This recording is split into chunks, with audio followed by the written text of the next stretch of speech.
ओम श्री परमात्मने नमः। श्रीमद् भागवत गीता। श्रीमद् भागवत गीता में कुल 18 अध्याय हैं। प्रत्येक अध्याय में हमें अलग अलग जीवन के पहलुओं पर गहरे और प्रेरणादायक उपदेश मिलते हैं। गीता के हर एक अध्याय में भगवान श्री कृष्ण ने अर्जुन को न केवल धर्म और कर्म के बारे में बताया है, बल्कि जीवन के उद्देश्य, सही मार्गदर्शन और आत्मज्ञान की महत्वपूर्ण बातें भी साझा की हैं।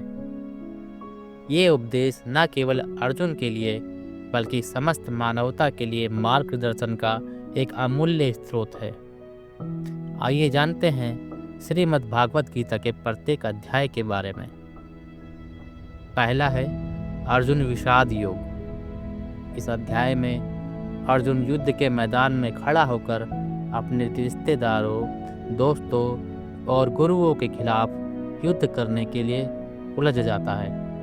वह गहरे विषाद में पड़ जाता है और जीवन के उद्देश्य को लेकर संकोच करता है। इस अवस्था में श्री कृष्ण ने उसे सही दृष्टिकोण अपनाने की सलाह दी है। दूसरा अध्याय सांख्य योग। यह अध्याय ज्ञान और कर्म के मिश्रण पर आधारित है। भगवान श्री कृष्ण अर्जुन को बताते हैं कि आत्मा शाश्वत है और शरीर नाशवान है। वह यह भी बताते हैं कि बिना किसी अपेक्षा के कर्म करना ही वास्तविक धर्म है। तीसरा अध्याय कर्म योग। इस अध्याय में भगवान श्री कृष्ण ने अर्जुन को कर्म करने के महत्व को बताया है। वह यह सिखाते हैं कि हमें केवल कर्तव्य के प्रति समर्पित रहकर कर्म करना चाहिए। परिणामों के प्रति चिंता किए बिना कर्म ही धर्म है और यही आत्मा की उन्नति का मार्ग है। चौथा अध्याय ज्ञान कर्म संन्यास योग। इस अध्याय में भगवान श्री कृष्ण ने ज्ञान और कर्म का संतुलन स्थापित करते हैं। वह बताते हैं कि यदि कर्म सही ज्ञान से किया जाए तो वही मोक्ष का कारण बन सकता है। ज्ञान के साथ कर्म करना महत्वपूर्ण है। पांचवा अध्याय कर्म संन्यास योग। यह अध्याय कर्म के संन्यास और कर्म योग के बारे में है। श्री कृष्ण यह बताते हैं कि बिना किसी स्वार्थ के कर्म करना सर्वोत्तम है। संन्यास से अधिक महत्व कर्म करने का है, क्योंकि कर्म ही जीवन का उद्देश्य है। छठा अध्याय ध्यान योग। इस अध्याय में भगवान श्री कृष्ण ध्यान और साधना के महत्व को बताते हैं। वह कहते हैं कि ध्यान करने से मन को शांति मिलती है और आत्मा की वास्तविकता का अनुभव होता है। ध्यान से आत्म साक्षात्कार संभव है। सातवां अध्याय ज्ञान विज्ञान योग। इस अध्याय में भगवान श्री कृष्ण ने ज्ञान और विज्ञान के माध्यम से ब्रह्म, आत्मा और परमात्मा के बीच अंतर को समझाया है।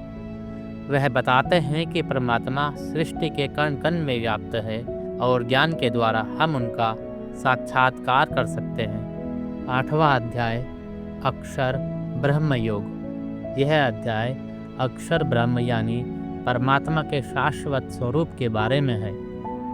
श्री कृष्ण ने बताया कि जो व्यक्ति परमात्मा के निराकार रूप को समझता है वह जन्म और मृत्यु के बंधन से मुक्त हो जाता है।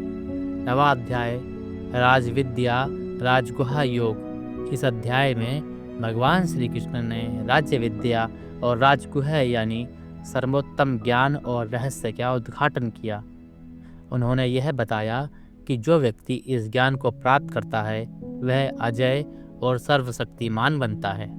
10वां अध्याय विभूति योग। इस अध्याय में भगवान श्री कृष्ण ने अपनी दिव्य विभूतियों का वर्णन किया है।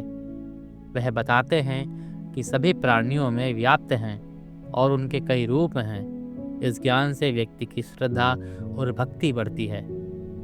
11वां अध्याय विश्व रूप दर्शन योग। यह अध्याय भगवान श्री कृष्ण के विराट रूप का दर्शन कराने से संबंधित है। अर्जुन को भगवान का साक्षात विशाल रूप दिखाई देता है, जो उनके दिव्य स्वभाव और ब्रह्मा के साथ एकता को प्रकट करता है। 12वां अध्याय भक्ति योग। इस अध्याय में श्री कृष्ण भक्ति के मार्ग को बताते हैं। वह कहते हैं कि भगवान की निरंतर पूजा और भक्ति से आत्मा को शांति और मुक्ति मिलती है। भक्ति से भगवान की कृपा प्राप्त होती है और जीवन का उद्देश्य सिद्ध होता है। 13वां अध्याय क्षेत्रज्ञ ज्ञान योग। इस अध्याय में भगवान श्री कृष्ण ने क्षेत्र और आत्मा को क्षेत्रज्ञ यानी ज्ञाता के रूप में प्रस्तुत किया है। उन्होंने बताया कि शरीर और आत्मा के अंतर को जानना ही सच्चा ज्ञान है। 14वां अध्याय गुण त्रय विषय योग। इस अध्याय में भगवान ने गुणों सत्व, रजस और तमस के प्रभाव को समझाया है। वह बताते हैं कि व्यक्ति का स्वभाव इन 3 गुणों से प्रभावित होता है और जीवन में इन गुणों को संतुलन करना बहुत जरूरी है। 15वां अध्याय पुरुषोत्तम योग। यह अध्याय भगवान श्री कृष्ण के परम और परम पुरुष के बारे में है। वह बताते हैं कि जो व्यक्ति पुरुषोत्तम यानी सर्वोत्तम भगवान को पहचानता है वह मुक्ति प्राप्त करता है और संसार के बंधन से मुक्त हो जाता है। 16वां अध्याय देवासुर संपत्ति विभाग योग। इस अध्याय में भगवान श्री कृष्ण ने दिव्य और आसुरी संपत्ति का वर्णन किया है। उन्होंने बताया है कि देवी गुणों से युक्त व्यक्ति सही मार्ग पर चलता है, जबकि आसुरी गुणों वाले व्यक्ति गलत मार्ग पर जाते हैं। 17वां अध्याय श्रद्धा त्रय योग। इस अध्याय में भगवान श्री कृष्ण ने श्रद्धा के 3 प्रकारों सत, रजस, तमस के बारे में बताया। यह श्रद्धा के विभिन्न रूपों को समझाने वाला अध्याय है जो व्यक्तियों के आचार व्यवहार को प्रभावित करता है। 18वां अध्याय मोक्ष संन्यास योग। यह गीता का अंतिम अध्याय है जिसमें श्री कृष्ण ने मोक्ष और संन्यास की परिभाषा दी है। उन्होंने बताया है कि बिना किसी स्वार्थ के कर्म करना और भगवान की भक्ति करना यही मोक्ष का मार्ग है।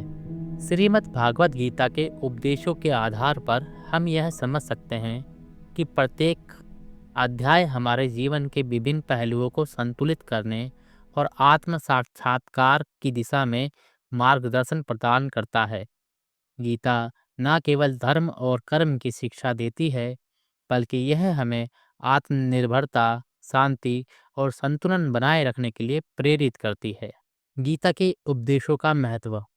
पहला, कर्म और कर्तव्य। श्री कृष्ण ने गीता में स्पष्ट रूप से कहा है कि व्यक्ति को अपने कर्तव्यों के बिना किसी स्वार्थ और अपेक्षा के निभाना चाहिए। कर्म करने से ही सफलता मिलती है, लेकिन जब हम केवल फल की इच्छा से काम करते हैं तो हम अपने उद्देश्य से भटक सकते हैं। दूसरा, ज्ञान और बुद्धिमत्ता। गीता में ज्ञान को सर्वोत्तम माना गया है। अर्जुन को भगवान ने यह बताया कि केवल शारीरिक युद्ध ही नहीं, बल्कि मानसिक और आत्मिक युद्ध भी आवश्यक है। सत्य को जानने और समझने की शक्ति प्राप्त करना ही जीवन का मुख्य उद्देश्य है। तीसरा, भक्ति और श्रद्धा। गीता में भक्ति योग को सर्वोत्तम मार्ग बताया गया है। भगवान की भक्ति से व्यक्ति न केवल आत्म साक्षात्कार करता है, बल्कि वह अपने जीवन में शांति और सुख का अनुभव भी करता है। भगवान से बिना किसी स्वार्थ के प्रेम करना और उनकी इच्छाओं के अनुसार कार्य करना ही भक्ति है। चौथा, स्वधर्म और आत्मविश्वास। श्री कृष्ण ने अर्जुन से ये कहा है कि वह अपने स्वधर्म का पालन करें, क्योंकि स्वधर्म के बिना व्यक्ति कभी आत्म साक्षात्कार की ओर अग्रसर नहीं हो सकता। अपने कर्तव्य और जिम्मेदारी को समझना और उसी दिशा में कार्य करना हमें आत्मविश्वास देता है। पांचवा, संतुलन और संयम। गीता का एक महत्वपूर्ण संदेश यह है कि जीवन में संतुलन बनाए रखना बहुत जरूरी है। शारीरिक और मानसिक और आध्यात्मिक संतुलन हमें शांतिपूर्ण जीवन जीने में मदद करता है। किसी भी प्रकार के अत्यधिक आचरण या आदत से बचना चाहिए, क्योंकि यह मानसिक और शारीरिक स्वास्थ्य को नुकसान पहुंचा सकता है। निष्कर्ष। श्रीमद् भगवद गीता का अध्ययन केवल धार्मिक ग्रंथ के रूप में नहीं, बल्कि एक जीवन दर्शन के रूप में किया जाना चाहिए। इसका हर एक उपदेश हमारे व्यक्तिगत जीवन के संघर्षों, समस्याओं और चुनौतियों निपटने के लिए एक अमूल्य मार्गदर्शक है। श्री कृष्ण का यह संदेश है कि आत्मज्ञान, कर्म, भक्ति और संकल्प के माध्यम से हम अपने जीवन को उच्चतम स्तर तक पहुंचा सकते हैं। गीता के सिद्धांतों को जीवन में अपनाकर हम न केवल अपनी आत्मा को शुद्ध कर सकते हैं, बल्कि हम समाज और दुनिया में भी सकारात्मक बदलाव ला सकते हैं।